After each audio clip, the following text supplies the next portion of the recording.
Students, this is 11th physics, unit 6 gravitation. So now we can discuss about the gravitational constant, capital G. Gravitational constant எப்படி கண்டுபிடிக்கிறது? Already we know that value, that is 6.673 into 10 to the power of minus 11 Newton meter kilogram power minus 2 Newton meter square kilogram power minus 2 நமக்கு தெரியும், ஏற்கனவே தெரியும். Okay, இப்போது இந்த gravitation constant எப்படி கண்டுபிடிக்கிறதுன்றதை நம்ம பார்ப்போம். பாருங்கள், ஹியர் இந்த கிராவிடேஷன் கான்ஸ்டன்ட் வந்து பார்த்திங்கன்னா கிராவிடேஷனல் ஃபோர்ஸுக்கு முக்கிய பங்கு வகிக்கிறது. Gravitation constant because there is a several mass of the body, several masses according to the object, different masses are there. So when the attractive force is applied between the two objects, on the time the gravitational constant is used for the attractive force. ஏன்னா இதுதான் முக்கியமானது. ஏன்னா எந்த அளவில் அது வருதுன்றதை துல்லியமாக காட்டுறது gravitation constant தான். ஸோ அதனால தான் gravitational constant plays vital role in gravitational force அப்படின்னு சொல்லுவாங்க. கிராவிடேஷனல் ஃபோர்ஸ்னு சொன்னாங்க. ஓகே, இப்போது it explains the force between the நான் சொன்ன பார்த்தீங்களா, ரெண்டு ஆப்ஜெக்ட்டுக்கு இடையே உள்ள ஒரு ஃபோர்ஸ், அந்த ஃபோர்ஸுக்கு கிராவிடேஷன் கான்ஸ்டன்ட் தான் முக்கியமான ஆள். இப்போது it explains the force between the sun and the earth. சூரியனுக்கும் பூமிக்கும் இடையே உள்ள ஃபோர்ஸை வந்து இது கிளியராக எக்ஸ்பிளைன் பண்ணுது. சரிங்க, அப்போ இதுக்கு மாதிரி எக்ஸ்ட்ரா இப்போ சாதாரணமாக இது ஒரு ஸ்மால் ஆப்ஜெக்ட்னு வச்சுங்க, இந்த ரெண்டு ஆப்ஜெக்ட்டுக்கு இடையான ஃபோர்ஸ் இருப்பாங்க. இந்த ஃபோர்ஸு ரொம்ப கம்மியான force. when comparing to the force between earth and sun, it is negligible அப்படின்னு சொல்கிறான். அதாவது கிராவிடேஷனல் கான்ஸ்டன்ட் என்ன எக்ஸ்பிளைன் பண்ணுது அப்படின்னா, force between sun and the earth, gravitational force between sun and the earth is equal to two small forces between object. அது ஈக்குவலாக தான் இருக்கும். ஆனால் இதை அது கூட கம்பேர் பண்ணும்போது எடுத்துக்க வேண்டிய அவசியம் கிடையாது. ஏன், எப்படி சார் ஈக்குவலாக இருக்கும்? அது எவ்வளோ பெரிய ஆப்ஜெக்ட்டு, அந்த ஆப்ஜெக்டுக்குள்ளே எப்படி ஈக்குவலாக இருக்குன்னா, இங்கே பாருங்கள், சிம்பிளாக சொல்கிறேன், இது ரெண்டு பெரிய ஆப்ஜெக்ட் தான். ஆனால் இதற்கான ஃபோர்ஸுக்கும் என்டையர்லி டிஃப்ரெண்ட்டு தான். Okay, attractive force. ஆனால் இந்த ஆப்ஜெக்ட் எவ்வளோ ஃபோர்ஸ் கொடுக்குதோ அந்த அளவு தான் இதுவும் கொடுக்கும். அதேமாரி இது எவ்வளோ ஃபோர்ஸ் கொடுக்குதோ அதுதான் இது இவ்வளோ கொடுக்கும். அப்போது that is the equal and opposite force. அங்கே கிராவிடேஷனல் கான்ஸ்டன்ட் எல்லாத்துக்கும் பொதுவாக ஈக்குவலாக தான் இருக்கும். ஆனால் இது கூட கம்பேர் பண்ணும்போது இது நெக்லிஜிபிள்னு சொல்லிட்டாங்க. So it is negligible. Okay, ஏன்னா அதிகமான ஒரு விஷயம் தான் நம்ம எடுத்துக்கிறோம். இப்போது ஒரு சின்ன கான்செப்ட் என்னென்னா, திஸ் இஸ் த எர்த்து. உங்களுக்கு தெரியும், இதுதான் இதனுடைய பாயிண்ட் ஓ மையப்பகுதின்னு வச்சுக்கோங்க, பூமியினுடைய மையப்பகுதி. இப்போ the radius of the earth is RE. இங்கே ஆர்இ என்பது ரேடியஸ் ஆஃப் எர்த். ஆர்இ என்பது radius of the earth. M பார்த்தீங்கன்னா mass of the object, mass of object on surface of the earth. இது தெரிஞ்சுக்கணும். இது சர்ஃபேஸ் ஆஃப் த எர்த்தில் ஒரு அடுத்து நான் அப்புறம் எக்ஸ்பிளைன் பண்ணுறேன். அடுத்து பாருங்கள், இது சென்டர் பாயிண்ட் ஓ. எர்த்துக்கான மாஸ் இருக்குதுல்ல, அது எம்இனா மாஸ் ஆஃப் எர்த். இது ஒரு constant value, mass of earth. சரி, இப்போ நம்ம கான்செப்ட் வருவோம். So this is the earth, it is the radius, mass of the earth is M E. One object place இந்த சர்ஃபேஸ் ஆஃப் த எர்த். ஒரு பிளேஸ்ன்னு சொல்கிறத விட ஒரு ஆப்ஜெக்ட் அங்கே நிற்கிது, இல்லை ஒரு ஆள் நிற்கிறான்னு வச்சுங்க, ஒரு ஆப்ஜெக்ட் நிற்கிது, அவங்களுடைய அந்த ஆப்ஜெக்டுடைய மாசு ஸ்மால் எம்னு வச்சுங்க. இப்போது depends upon the universal law of gravitation, there is a attractive force between mass and small the object present in the surface of the earth and whole mass of the earth. இந்த பூமிக்கும் இந்த ஆப்ஜெக்ட்டுக்கும் ஏதோ ஒரு attractive force இருக்குது. அந்த force எதை நோக்கினா மையத்தை நோக்கி தான் இருக்குமா. அப்போ பூமியோட மையத்தை நோக்கி இருக்கும்போது அதனோட டிஸ்டன்ஸ் என்னவாக இருக்கும், இந்த ஆப்ஜெக்ட் இருக்கிற distance, surface of the distance ஆர்இன்னு சொல்கிறோம் இல்லையா. அப்போ இந்த ரெண்டு ஆப்ஜெக்ட்டுக்கும் இடையேயான ஃபோர்ஸ் அதுதான் நம்ம கால்குலேட் பண்ண போகிறோம். According to the universal law of gravitation, the force equal to depends upon the attractive force towards the center, the minus வந்து நம்ம கொடுத்துட்டோம். இங்கே பாருங்கள் கிராவிடேஷன் கான்ஸ்டன்ட்டு m1 m2 நாங்கள் ஃபோர்ஸ் என்ன சொன்னோம், F equal to minus of g m1 m2 divided by r ஸ்கொயர்ன்றது தான் அந்த ஃபார்முலா. ஓகே, அதுதான் அந்த ஃபார்முலா. இப்போது இதுக்கு பதிலாக g இந்த மாசு ஹோல் எர்த்தோடைய மாஸ் ஆஃப் த எர்த்து, அடுத்த மாசு இதுக்கு இடைப்பட்டது தான். அப்போது இதுக்கு இடைப்பட்டளவு டிஸ்டன்ஸ் ஆர்னு சொல்லியாச்சு.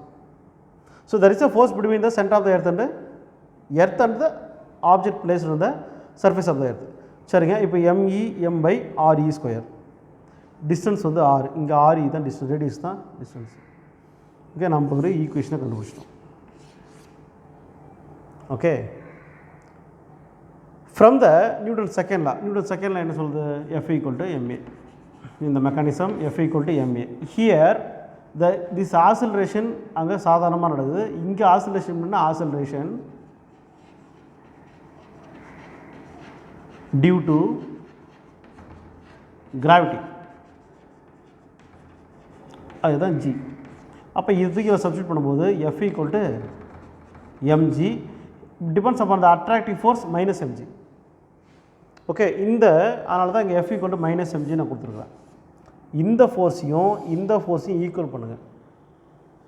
இந்த ஃபோர்ஸ் ஈக்குவல் பண்ணுறோம், போட்டாச்சு. இந்த மைனஸ் கேன்சல் ஆகிடுச்சு.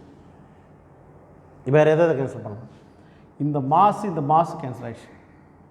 So remaining G equal to capital G me/RE square.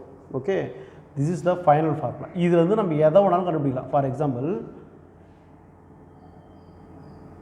இப்போ நம்மளுக்கு இப்போ இதோட முடிஞ்சு போச்சு. கிராவிடேஷன் கான்ஸ்டன்ட் நம்ம எப்படி கண்டுபிடிக்குதுங்க அப்படின்னா, ஜியை மட்டும் அங்கே வச்சுங்க.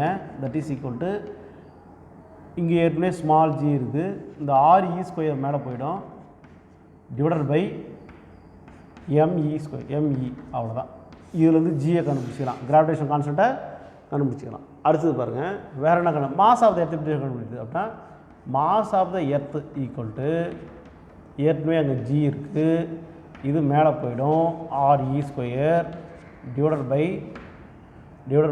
Capital G. இது மாஸ் ஆஃப் த எர்த். பாருங்கள், இதெல்லாம் இந்த ஒரு ஈக்குவேஷன் தான் இம்பார்ட்டன்ட் ஈக்குவேஷன், இதை வச்சு கண்டுபிடிச்சலாம். This is for gravitational constant.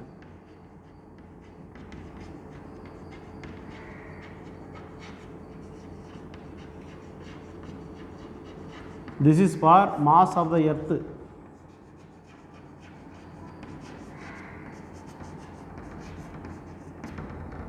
இதில் இன்னொன்று கண்டுபிடிக்கலாம், ரேடியஸ் ஆஃப் த எர்த்து கண்டுபிடிக்கலாம். எப்படி கண்டுபிடிங்க, அதில் இந்த ரேடியஸு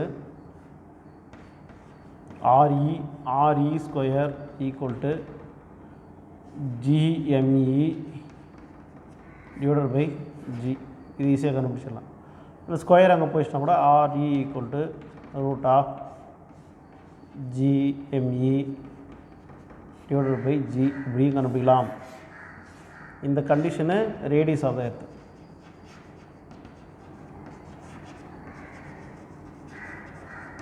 இது மாதிரி 3 கண்டுபிடிக்கலாம். இப்போ நம்ம கிராவிடேஷனல் ஃபோர்ஸ் கண்டுபிடிச்சிட்டா அதனுடைய கான்ஸ்டன்ட் நம்ம கண்டுபிடிச்சாச்சு. Okay, it's over. So next இன்னொரு எக்ஸாம்பிள் எடுத்துக்கிறாங்க. அதேமாதிரி this is the earth surface. அங்கே சர்ஃபேஸில் இந்த ஆப்ஜெக்ட் வந்து என்ன பண்ணாங்கன்னா, ஒரு தூரத்தில் ஒரு R டிஸ்டன்ஸில் கொண்டு போய் வைக்கிறாங்க. இந்த சென்டர் பாயிண்ட் ஓவிலேருந்து R டிஸ்டன்ஸில் போய் வைக்கிறாங்க. இப்போது R is the distance between object and centre of earth.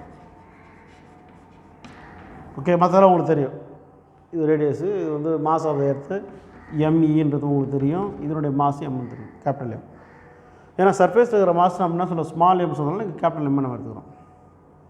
Depends upon the universal of gravitation. F equal to minus of G mass of the earth into mass of the object divided by distance இந்த R square. முடிஞ்சு போச்சு.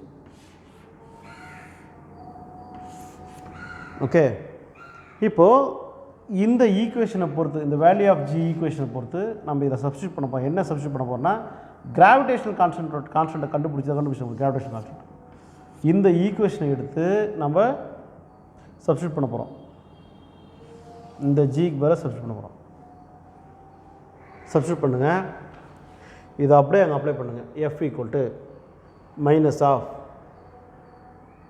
ஜியோடைய value என்ன, RE square G divided by ME. அதை நம்ம தெளிவாக போட்டு காட்ட பாருங்க. F equal to minus of, இது அப்படியே எழுதுங்க, RE square G divided by ME. ME பக்கத்தில் என்ன இருக்கு, அங்கே ஏற்கனவே இருந்த ஃபார்மேட்டில் பார்த்தீங்கன்னா எம் இருக்குது, அங்கே ஒரு எம்இ இருக்குது, அப்புறம் ஒரு எம் இருக்குது இல்லையா, டிவைடட் பை ஆர் ஸ்கொயர் இருக்குது. அவ்வளோதான், கேன்சல் பண்ண வேண்டியதான். இதை கேன்சல் பண்ணிடுற பாருங்க. சும்மா எப்படி வந்து காட்டினேன், இதை கேன்சல் பண்ணுற பாருங்க. எம்இ இந்த எம்இ, அதாவது இதுவும் கேன்சல் ஆகிடுச்சு. ரிமைனிங் அந்த ஜியை காமனாக மைனஸ் ஜி காமனாக வெளியே எடுத்துருங்க. R E square by R square, இதுதான் ஃபைனல் ஃபார்முலா. இந்த ஃபார்முலாவில் கிராவிடேஷனல் கான்ஸ்டன்ட் ஜி இல்லை, நோ கிராவிடேஷனல் கான்ஸ்டன்ட்.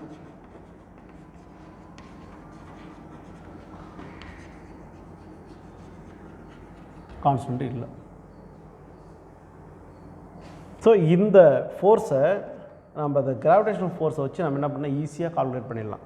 இந்த வேல்யூ ஆஃப் ஜியோட வேல்யூ என்ன, 9.8.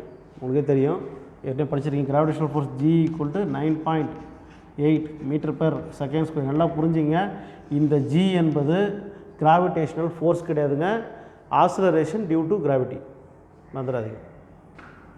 இதில் ஜி இந்த கேபிட்டல் ஜி வந்து ரெக்கவர்ட் ஆகலை.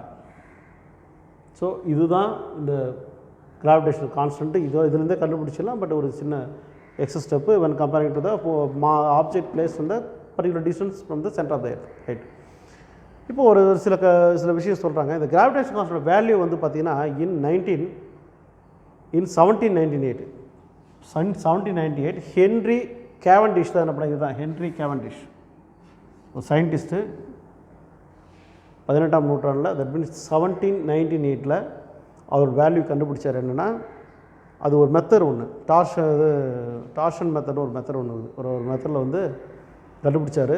என்ன மெத்தட்னா, வேல்யூ வந்து G equal to 6.75 × 10⁻⁻11 newton metre square kilogram per metre square கண்டுபிடிச்சது. இது ஒரு 1 மார்க், டிபெண்ட்ஸ் அப்பான் தான் ஹென்ரி கேவண்டிஷ். அப்புறம் அக்யூரேட்டாக கரண்ட்டே இப்போ நம்ம கண்டுபிடிச்சது பார்த்தீங்கன்னா 6.672325 இன் 6.67259 × 10⁻11 newton metre square kilogram per -2. இதை தான் நம்ம அப்ராக்சிமேட்டாக எப்படி எழுதுறோம்னு சொன்னால், இந்த 5 9 இது 6 ஆகிடும், அப்ராக்சிமேட்டாக 6, இது அப்ராக்சிமேட்டாக 3. அதனால தான் ஃபைனலி இந்த ஈக்குவேஷன், இந்த ஈக்குவேஷனை G equal to 6.673 × 10⁻11 newton metre square kilogram power -2 இதை கண்டுபிடிச்சிருப்பா. ஸோ அது 1 மார்க்கில் வர வாய்ப்பு இருக்குது. இது புரிஞ்சிருக்குன்னு நினைக்கிறேன். இது ஒரு 5 மார்க் கொஸ்டினாகவோ இல்லை 3 மார்க் கொஸ்டினாகவோ வரும். தேங்க்யூ ஃபார் வாட்சிங் திஸ் வீடியோ. Thank you children.